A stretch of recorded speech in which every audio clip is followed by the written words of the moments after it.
சாத்தானாலே வருகிற வியாதிகள் எப்பேற்பட்டது, அதை யார்தான் குணமாக்க முடியும் என்பதை நம்ம பார்க்க போகிறோம். கவனிங்க, ஒரு மனுஷனுக்கு வியாதி வர அநேக காரணங்கள் உண்டு. ஒன்று, சாப்பிடுகிறதன் மூலமாக வியாதிகள் வருகிறது. இன்னொன்று, சாப்பிடாவிட்டாலும் வியாதி வருகிறது. அதனால தான் ஒருவருக்கு வியாதி வந்த பிறகு அவங்க சொல்லுவாங்க, இதை சாப்பிடக்கூடாது அதை சாப்பிடக்கூடாதுன்னுட்டு. அப்போ சாப்பிடுகிறதின் மூலமாகவும் வியாதி வருகிறது, சாப்பிடாமல் விட்டாலும் வியாதிகள் வருகிறது. விட்டமின் குறைவினால் வருகிறது, நோய் எதிர்க்கிற சக்தி இல்லாமல் போகிறதுனால வருகிறது. அடுத்தது, ஒன்று சாப்பிடுகிறதுனால வியாதிகள் வருகிறது. அதனால தான் இதை சாப்பிடக்கூடாது அதை சாப்பிடக்கூடாதுன்னு டாக்டருங்க வியாதி வந்து பிறகு சொல்கிறாங்க. சாப்பிடாமல் விட்டாலும் வியாதிகள் வருகிறது. இது ஒன்று. இரண்டாவது, க்ரானிக் டிசீஸ். தாத்தாவுக்கு இருந்தால் அவங்க மகனுக்கு இருந்தால் பேரனுக்கு, அப்படியாக க்ரானிக் டிசீஸ், பரம்பரையாக வருகிற சில வியாதிகள். சில வியாதிகள் பாவத்தினால் வருகிற வியாதிகள். வேதத்தில் பார்க்கும்போது கூட ஆண்டவர் ஒருவனை சுகமாக்கிட்டு மறுபடியும் பார்க்கும்போது சொல்வார், அதிகமான கேடு உனக்கு வராதபடிக்கு நீ பாவம் செய்யாதே. அப்போ பாவத்தினால் வருகிற சில வியாதிகளும் உண்டு. அப்பேற்பட்ட வியாதி உள்ளவர்கள் எண்ணெய் பூசி தேவ ஊழியர்கள் ஜெபிக்கும் பொழுது அவர்கள் குணமடைவார்கள் என்றும் வேதத்தில் நம்ம பார்க்கிறோம். ஓகே, அடுத்த சில வியாதிகள் நாள் போக்கில் புதிய வியாதிகளாக வரும். அது நாள் போக்கில் வரும். ஒரு 100 வருடத்துக்கு முன்னாடி அது போல் வியாதி இருந்திருக்காது. உதாரணத்திற்கு டெங்கு காய்ச்சல், கொரோனா, ஸ்வைன் ஃப்ளூ, இது போல் சிக்கன் குனியா, இதெல்லாம் முன்னாடி ஒரு 100 வருஷத்துக்கு முன்னாடி யாருக்கும் தெரியாது. புதிதாக வருகிற நாள் போக்கில் வருகிற சில வியாதிகள். சில வியாதிகள் இயற்கையாகவே வரும். அது என்ன ஏது என்று யாரும் சொல்ல முடியாது, ப்ரெடிக்ட் செய்ய முடியாது. இயற்கையாகவே வரக்கூடிய சில வியாதிகள் நன்றாக புரிந்து கொள்ள வேண்டும். அநேக வியாதிகள் மனுஷனுக்கு யாரால வருகிறது என்றால் சாத்தானால வருகிறது. கவனிக்கணும், முன்னாடி நான் சொன்ன அத்தனை வியாதிகளுக்கும் மருந்து சாப்பிட்டால் குணமாக முடியும், அல்லது பாவத்தினால வந்த வியாதி மனம் திரும்பும் பொழுது குணமாக்கப்பட முடியும். ஆனால் சாத்தானால ஒரு வியாதி வருமானால் அதற்கு உலகத்தில் மருந்தே இல்லை. அதனால தான் டாக்டருங்க சொல்லுவாங்க, எவ்வளவோ நாங்கள் ட்ரீட்மெண்ட் கொடுத்து கூட முடியல. சிலர் சொல்கிறத கேள்விப்பட்டிருக்கேன், நாங்கள் எவ்வளோ தான் ட்ரீட்மெண்ட் கொடுத்தோம், என்னவென்று கண்டுபிடிக்க முடியல, எங்களுக்கு புதிதாக இருக்குது இந்த வியாதி. அநேகர் இப்படியாக சொல்லுகிறத நம்ம கேள்விப்பட்டிருக்கோம். கவனிங்க, சாத்தான் ஒரு மனுஷனை அழிக்க சில வியாதிகளை அவனுக்கு கொடுக்கும் பொழுதே எப்படி அதை கண்டுபிடிக்கிறதுனா மிகவும் எளிய விதத்தில் கண்டுபிடிக்கலாம். முதலாவது, அபிஷேகம் பெற்ற தேவதாசர்கள் எளிமையில் கண்டுபிடிச்சிருவாங்க. ஒரு தோராயமாக எப்படி கண்டுபிடிப்பது என்றால், சாத்தான் எப்படி கிரியை செய்வான், நன்றாக இருப்பாங்க, ஆரோக்கியமாக இருப்பாங்க, திடீரென்று வாலிப வயதிலே கண்ணு தெரியாத போயிடும். வாலிப வயதிலே நன்றாக இருந்தவர்களுக்கு ஒரு நரம்பு தளர்ச்சி ஏற்படும். நீங்க சொல்வீங்க, ஐயோ அவர் நல்லா இருந்தாரே, திடீர்னு என்ன ஆச்சு அவருக்கு? சாத்தானால் வருகிற சில வியாதிகள். டாக்டர் சொல்லுவாங்க, எங்களால் ஒன்றுமே கண்டுபிடிக்க முடியல, கிரானிக் டிசீஸா இருக்காது, அல்லது இயற்கையாக வந்த ஏதோ ஒரு வியாதி இருக்காது, நன்றாக இருந்து இருப்பார், திடீரென்று படுத்திருப்பார், ஏதோ ஒரு வியாதி அவரை தாக்கிட்டு இருக்கும், காது கேட்காத போயிடும். சில பேர் வாய் பேசாமல் போயிடுவாங்க. இதை சொல்லும் போது என்னுடைய நண்பன் எனக்கு ஞாபகம் வருகிறான். பெயர் சுனில். நான் ஜம்முவில் ஏறக்குறைய 7 நாட்கள் தங்கி ஊழியம் செய்யும்பொழுது அவருடைய வீட்டில் தான் தங்கியிருக்கிறேன். தங்கியிருக்கும் பொழுது அவருடைய அப்பா எனக்கு சாட்சியாக சொன்னது என்னால் மறக்கவே முடியாது. சுனில் ஒரு பள்ளிக்கூடத்தில் டீச்சராக இருக்கிறாரு. அவர் அப்படி டீச்சிங் செய்து கொண்டு இருக்கும்போது திடீரென்று அவருக்கு நரம்பு தளர்ச்சி ஏற்பட்டது. ஒரு மென்டல் போல அவர் காரியங்களை நடப்பிக்க ஆரம்பித்தார். என்னென்னவோ இரவில் அலறுவார், பேசுவார், குரங்கை போல தாவுவார், இது போலலாம் அவர் செஞ்சுட்டு இருந்திருக்காரு. அப்பா அம்மாவுக்கு என்ன செய்கிறதுனே தெரியல. கடைசியில் மூர்க்கம் கொண்டு தன்னுடைய தாத்தாவை கொலை செய்ய போயிருக்காரு.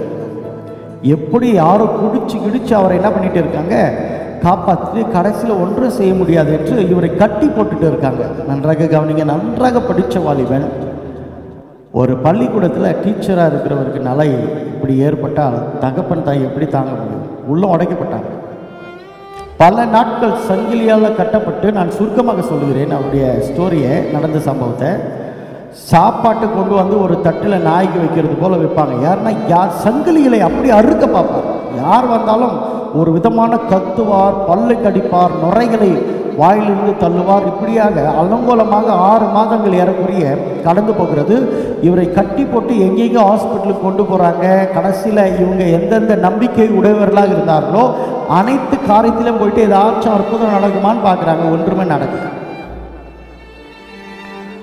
அவங்க அப்பா இதை சொல்லும் போது கண்ணீரோடு கூட சொல்லுகிறார். அழுது அழுது கண்ணீரை துடைத்து கொண்டு அவர் சொன்னதை என்னால் மறக்க முடியாது. கடைசியில் கேட்டேன், எப்படித்தான் இது நடந்தது அப்படின்போது சுனில் சொல்கிறாரு, வாங்க உங்களை ஒரு இடத்துக்கு காட்டுறேன்ட்டு சுனில் என்னை அவங்க வீட்டுக்கு வெளியே கொண்டு போனார், மாடி. அங்கே அவர் இருக்கும்பொழுது உள்ளேருந்து ஒரு சாத்தான் சொல்லுமா, நீ எகிரி குதிச்சு அந்த கரண்ட் கம்பியை பிடி என்று. இவர் அப்படியே குரங்கை போல தாவி பிடிச்சிருக்கிறார், முயற்சி செஞ்சிருக்கார். அப்படி கீழே விழுந்து கை கால் உடைந்தவராக அப்படியே அவர் கிடக்கிறாரு. கடைசியில் இவர் சாப்பிடலை, உடம்பெல்லாம் வீக்காச்சு, சுய நினைவை இழந்தவராக மரண படுக்கையில் டாக்டருங்களாம் சொல்லிட்டாங்க, இனிமேல் ஒன்றும் செய்ய முடியாது, அவ்வளோதான். எல்லா ட்ரீட்மெண்ட்டும் கொடுத்துட்டோம், எல்லா டெஸ்ட்டும் பார்த்துட்டோம், எங்களால் என்னவென்று கண்டுபிடிக்க முடியல. சாகிற நிலையில் வெளியே கடத்திருக்காங்க. சொந்தக்காரங்களுக்கெல்லாம் சொல்லி அனுப்பிட்டார் அவங்க அப்பா. குடும்பங்கள்லாம் வந்து அப்படியே அழுதுட்டு துக்கத்தோடு நிற்கிறாங்க. இந்த நேரத்தில் ஒரு பஞ்சாபி, ஒரு விசுவாசி, இயேசுவை அறிந்தவர் அந்த வழியே போகிறாரு. போகும்போது பார்க்குறாரு, என்னன்னு கேட்குறாரு. ஒரு வாலிபன் மரண படுக்கையில் கடத்திட்டு இருக்கிறாங்க, வீட்டில் எல்லாம் அழுதுட்டு இருக்காங்க. அவர் வந்து அவங்க அப்பாவை கேட்டாராங்க, நான் ஒரு ஜபம் செய்யட்டுமா என்று. அவங்க அப்பாவுக்கு என்னவென்று புரியல. உலகத்தில் நாம் போகாத இடம் இல்லை. அவர் சொன்னது, உலகத்தில் நாம் பார்க்காத ட்ரீட்மெண்ட் இல்லை, எதுவுமே யாருமே என் மகனை சுகப்படுத்தவில்லை. நான் நினச்சி பார்க்காததும், நான் போகாத ஒரு இடம் என்றால் அதுதான் தேவனுடைய ஆலயம். அட்லீஸ்ட் என் மகனுக்கு இப்பாச்சும் ஒரு விமர்சனம் கிடைக்குமா என்ற ஒரு நம்பிக்கையில் அவர் சரி நீங்கள் பிரார்த்தனை பண்ணுங்க என்று சொல்ல, அவங்க அப்பா எனக்கு சொல்கிறாரு, 1 மணி நேரம் இந்த விசுவாசி முழங்கால் படிட்டு அப்படியே அழுது கதறி கதறி ஜெபிக்கிறாரா. அவங்க அப்பா ஆச்சரியமாக பார்த்துட்டு இருக்காரா. என் குடும்பத்தினர் கூட இப்படி கதறல, எங்கள் உறவினர் கூட இப்படி கதறல, யார் என்று தெரியாத இந்த மனுஷன் ஏன் இப்படி அழுகிறார் என்று 1 மணி நேரம் அழுது அழுது ஜெபிக்கிறார். திடீரென்று பார்த்தால் சுனில் கண்ணை திறந்து எல்லாரையும் பார்க்க ஆரம்பிச்சாங்க. அவங்க அப்பாவுக்கு சொல்ல முடியாத ஒரு சந்தோஷம், சொல்ல முடியாத ஒரு ஆச்சரியம், கண்களில் அப்படியே கண்ணீர் கொட்ட அவரே அறியாம இயேசு மசி இயேசு மசின்னு கத்த ஆரம்பிக்கிறார். நடந்தது என்ன? மறுநாள் ஞாயிற்றுக்கிழமை இவருடைய சபை பஞ்சாப்ல இருக்கு. சொல்றார் வந்த இந்த விசுவாசி, எங்க ஊழியரிடத்துல கொண்டு வாங்க, நாங்கள் சபையாக ஜெபிக்கும் பொழுது ஆண்டவர் அற்புதம் மகனுக்கு செய்வார் என்று. இவர் கண்ணை திறக்காதவர், மரண படுக்கையில் இருந்தவர் கண்ணை திறக்க ஆரம்பிக்கிறார். தூக்கி உட்கார உட்கார எல்லாரையும் பார்க்குறாரு. இந்த சூழ்நிலையில் எப்பொழுது பொழுது விடியும் என்று அப்படியே ஆலயத்திற்கு ஞாயிற்றுக்கிழமை கொண்டு போகிறாங்க. கொண்டு போய் இயேசுவின் பாடலை பாடி தேவனுடைய ஆலயத்தில் ஆராதிக்கும் பொழுது இவருக்குள்ள இருந்த அந்த அசுத்தாவி ஆட ஆரம்பித்து எல்லோரும் அடிக்க போகிறாங்க. அப்பொழுதுதான் அவங்க அப்பா சொன்னது, இது இந்த பக்கம் 4 பஞ்சாபிகளும், உங்களுக்கு தெரியும் எவ்வளவு திடகாத்திரமா இருப்பாங்க அவங்ககிட்ட, இந்த பக்கம் 4 பஞ்சாபிகளும் பிடிச்சா அவங்க அப்பா சொல்ற வார்த்தை என்னன்னா, என் மகன் சாப்பிடாத இருந்தான், பலவீனமா இருந்தான், நான் அந்த பொல்லாத ஆவி அவங்களுக்குள்ளாக கிரியை செய்யும் போது நான் கண்ணால பார்த்தது, அந்த 4 வாலிபர்கள் இந்த பக்கம் 8 பேர் அப்படியே ஒரு பேப்பரை விசிறி எரிகிறது போல எரிகிறாங்க. மூர்க்கம் கொண்டு பாஸ்டரை அடிக்க போகிறார். பாஸ்டர் கிட்ட போக முடியல. பாஸ்டர் அப்படியே இயேசுவின் பாடலை நிறுத்தாம பாடிட்டு ஜெபித்து கொண்டே இருக்கும் பொழுது அலை கழிச்சு அவர் மேல இருந்த அசுத்தாவி, நான் போகிறேன் போகிறேன் போகிறேன் என்று அப்படியே விலகி ஓடினார். அந்த ஞாயிற்றுக்கிழமை குடும்பமாக முழங்கால் படிட்டு ஆண்டவராக இயேசு கிறிஸ்துவை ஏற்றுக்கொள்கிறார்கள். பாஸ்டர் சொன்னாராம், 40 நாட்கள் இவனுக்காக ஜெபிக்க வேண்டும், சபையிலே வச்சிருக்கேன்ட்டு. சபையிலே வைத்து 40 நாட்களும் அவனுக்காக ஜெபித்து வெளியே அவன் வரும்பொழுத தேவ ஊழியனாக வருகிறான்.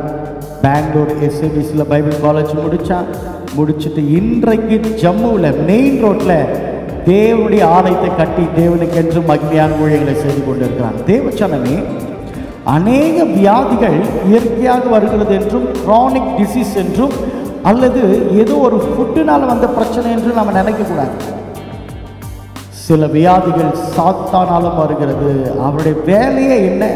நன்றாக இருப்பார்கள், திடீரென்று நரம்பை தொட்டு நரம்பு தளர்ச்சி உண்டு பண்ணிடுவாங்க. அநேகரை பார்த்திருக்கிறேன், இடுப்புக்கு கீழே ஒரு உணர்வு இல்லாமல் போகும். அதாவது கால்கள் அவங்களுக்கு வேலை செய்யாது, நடக்க முயற்சி பண்ணுவாங்க, முடியாது.